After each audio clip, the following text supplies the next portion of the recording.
আসলে পাড়ায় পাড়ায় এত সমস্যা, এত মারপিট, পাড়ায় পাড়ায় টিচারের নাম দিয়ে চাকরির নাম করে টাকা নিয়েছে, কাটমানি, তারপরে এর জন্য কি বলে আপনার লক্ষ্মী ভাণ্ডারের জন্য কাট, এইসব নিতে নিতে পাড়ায় পাড়ায় এত সমস্যা, ওনারা চেষ্টা করলেও সমাধান করতে পারবেন না। সব জায়গায় মারপিট হবে, কলার ধরবেন নেতাদের সমাধান করতে গেলে। তাহলে কি আপনি মনে করছেন যে পাড়ায় পাড়ায় নেতারা যাবে না সাহস করে? না, যাবেন না তো, কতজন গেছে বলুন না, যায় কেউ? ওই 21 জুলাইয়ে এতে আসে, বাকি কোনো নেতাকে দেখতে পান? আর যে সবচেয়ে বেশি আলো করে বসে থাকতো কেষ্ট তাকে উঠতেই দিল না ডায়াসে। এই তো পরিস্থিতি। কতজনকে লুকোবেন আপনি আঁচলের তলায়? এই ডাকাতদেরকে মানুষ জবাব চাইবে, কলার ধরবে। এবং এরপর মমতা ব্যানার্জির হাতে পার্টিও নাই, সরকারও নেই, সমস্ত হুলিগানদের হাতে চলে গেছে।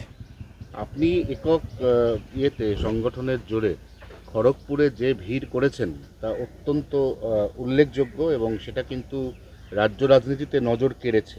মানে আপনার তো কয়েকদিন আগেও একটা ডাইলেমার মধ্যে ছিল, আপনি থাকবেন কিনা, আপনি যাবেন কিনা, কিন্তু খড়গপুরের লোক সংখ্যা দেখে কিন্তু অনেকের মাথা ঘুরে যায়।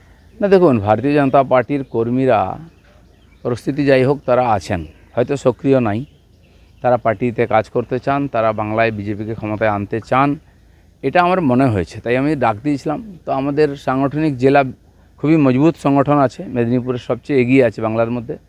জেলার নতুন সমস্ত টিম তৈরি হচ্ছে, তারা মনে করলেন যে অনেক দিন কোনো বড় প্রোগ্রাম হয়নি, হোক। এবং আমাদের সেই সাথী যারা শহীদ হয়েছেন তাদের শ্রদ্ধাঞ্জলির নাম করে সবাই এসেছিলেন।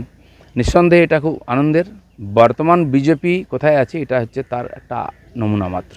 খড়গপুর যে দাদা আপনার চয়েস, এটা আপনি আগের দিন খড়গপুরেও বলেছেন, কিন্তু পরবর্তী ভোটে যদি আপনাকে সেখান থেকে প্রার্থী করা হয় বা না হয়, সেই বিষয়ে আপনি কি আপনার কোনো চয়েসের কথা দলকে জানান? দেখুন, পার্টি আমাকে 3বার ক্যান্ডিডেট করেছে, আমি কখনো টিকিটও চাইনি, পদও চাইনি। পার্টি মনে হয়েছে দেওয়া উচিত। মাননীয় অমিত শাহ প্রেসিডেন্ট ছিলেন, তিনি বলছেন নাই নাই বড়ে লিডার করে লড়না চাইয়ে। আমি 6 মাস প্রেসিডেন্ট হয়েছি, 1 বছর আগে পার্টিতে এসে আমাকে বলা হয় ইলেকশন লড়তে হবে, পার্টির নির্দেশ মেনে নিয়েছি। হ্যাঁ, চয়েস জিজ্ঞেস করা হয়েছিল, আমি খড়গপুর বলেছিলাম অ্যাসেম্বলিতে। পরের বারে 3 বছর পরে আবার বলে ইলেকশন লড়ো, জিজ্ঞেস করা হলো, আমি মেদিনীপুর বললাম, জিতেছি। তৃতীয়বার আমাকে কেউ জিজ্ঞেস করেনি, পার্টি যা বলেছে আমি গেছি, রেজাল্ট আপনারা জানেন। তো সেই জন্য পার্টিকে আমি বলে দিয়েছি, আমাকে যদি আপনি ইলেকশন লড়তে বলেন আমি লড়বো। আর আমি তো সংগঠন করার লোক। প্র্যাকটিক্যালি আমি পার্টিকে বলেছিলাম 24-এ যে আমাকে যে দায়িত্ব দেওয়া হয়েছিল, আরএসএস পাঠিয়েছিল অর্গানাইজেশন করতে, আমরা 41% ভোট 19 সালে পেয়ে গেছি, 18টা সিট জিতেছি। তো এক প্রকার সংগঠন দাঁড়িয়ে গেছে, যেন আমাদের মতো অর্গানাইজারদের কাজ শেষ হয়ে যায়, এখানে অন্য জায়গায় চলে যাই আমরা।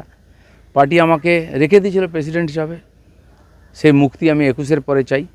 তো আমার কাজটা প্রায় সংগঠনের শেষ হয়ে গেছিলো, কিন্তু হয়তো পার্টি মনে করেছে আর প্রয়োজন আছে, সেজন্য যা কাজ দেবে আমি করবো। তাহলে 26-এ খড়গপুরে বিজেপির প্রার্থী আপনি? না, এটা আপনিও বলতে পারেন না, আমিও বলতে পারেন না। পার্টির যে নির্বাচন কমিটি হবে, পার্লামেন্টারি বোর্ড আছে, তারা ঠিক করবেন। চাকরিহারা শিক্ষক শিক্ষিকারা দিবারাত্রি ধর্ণা কর্মসূচি দেখাচ্ছে দিল্লিতে, কি বলবেন? দিল্লিতে অনেক দিন ধরে যাবে বলছিল, আমার সঙ্গে যোগাযোগ আছে, ট্রেন বুকিং করার জন্য কথা হয়েছে। তো ওনারা লম্বা ওখানে একটা ধর্ণা দেবেন বলেছেন।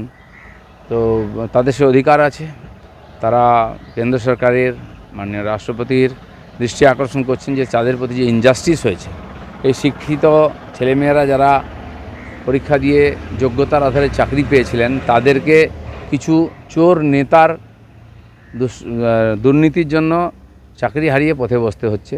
সেজন্য তারা গণতান্ত্রিকভাবে যেটুকু আন্দোলন করা সেটা করছেন, সমস্ত সমাজ তাদের সঙ্গে আছে। 21-এর মঞ্চে দাঁড়িয়ে অভিষেক বলেছেন যে 26-এর ভোটটা হয়ে গেলে আপনাদের সবাইকে দিয়ে জয় বাংলা বলা হবে।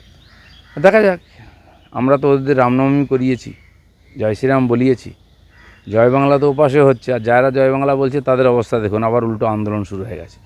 পশ্চিমবাংলায় উল্টো গঙ্গা বইবে, কারণ পাপের ঘোড়া প্রায় ভরে গেছে।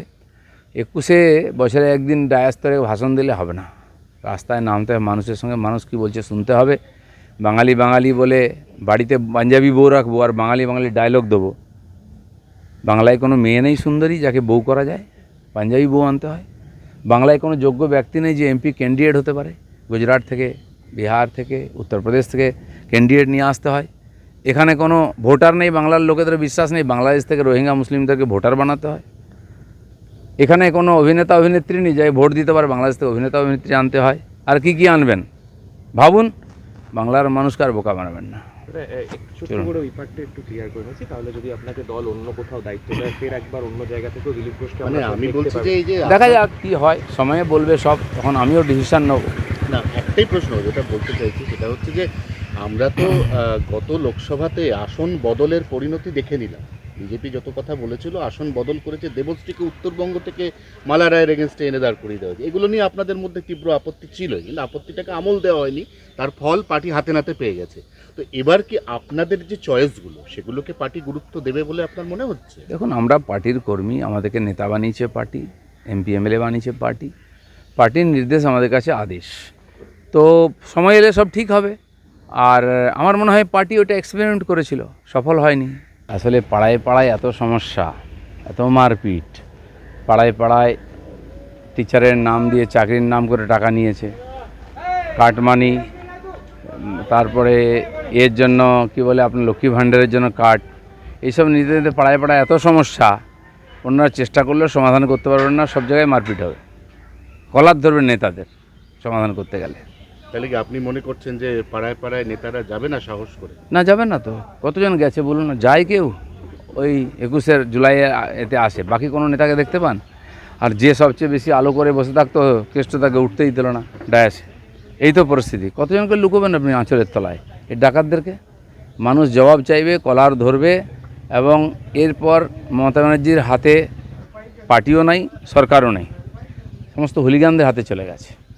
আপনি একক সংগঠনের জোরে খড়গপুরে যে ভিড় করেছেন তা অত্যন্ত উল্লেখযোগ্য, এবং সেটা কিন্তু রাজ্য রাজনীতিতে নজর কেড়েছে।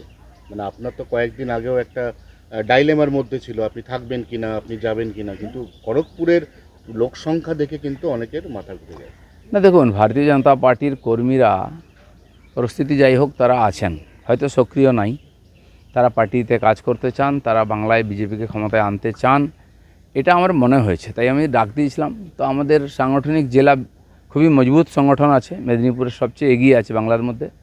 জেলার নতুন সমস্ত টিম তৈরি হচ্ছে, তারা মনে করলেন যে অনেক দিন কোনো বড় প্রোগ্রাম হয়নি, হোক। এবং আমাদের সেই সাথী যারা শহীদ হয়েছেন তাদের শ্রদ্ধাঞ্জলির নাম করে সবাই এসেছিলেন। নিঃসন্দেহে এটা খুব আনন্দের। বর্তমান বিজেপি কোথায় আছে এটা হচ্ছে তার একটা নমুনা মাত্র। খড়গপুর যে দাদা আপনার চয়েস, এটা আপনি আগের দিন খড়গপুরেও বলেছেন, কিন্তু পরবর্তী ভোটে যদি আপনাকে সেখান থেকে প্রার্থী করা হয় বা না হয়, সেই বিষয়ে আপনি কি আপনার কোনো চয়েসের কথা দলকে জানান? দেখুন, পার্টি আমাকে 3বার ক্যান্ডিডেট করেছে, আমি কখনো টিকিটও চাইনি, পদও চাইনি। পার্টি মনে হয়েছে দেওয়া উচিত। माननीय अमित शाह प्रेसिडेंट ছিলেন, তিনি বলছেন नहीं नहीं बड़े लीडर को लड़ना चाहिए। আমি 6 মাস প্রেসিডেন্ট হয়েছি, 1 বছর আগে পার্টিতে এসে আমাকে বলা হয় ইলেকশন লড়তে হবে, পার্টির নির্দেশ মেনে নিয়েছি। হ্যাঁ, চয়েস জিজ্ঞেস করা হয়েছিল, আমি খড়গপুর বলেছিলাম অ্যাসেম্বলিতে। পরের বারে 3 বছর পরে আবার বলে ইলেকশন লড়ো, জিজ্ঞেস করা হলো, আমি মেদিনীপুর বললাম, জিতেছি। তৃতীয়বার আমাকে কেউ জিজ্ঞেস করেনি, পার্টি যা বলেছে আমি গেছি, রেজাল্ট আপনারা জানেন।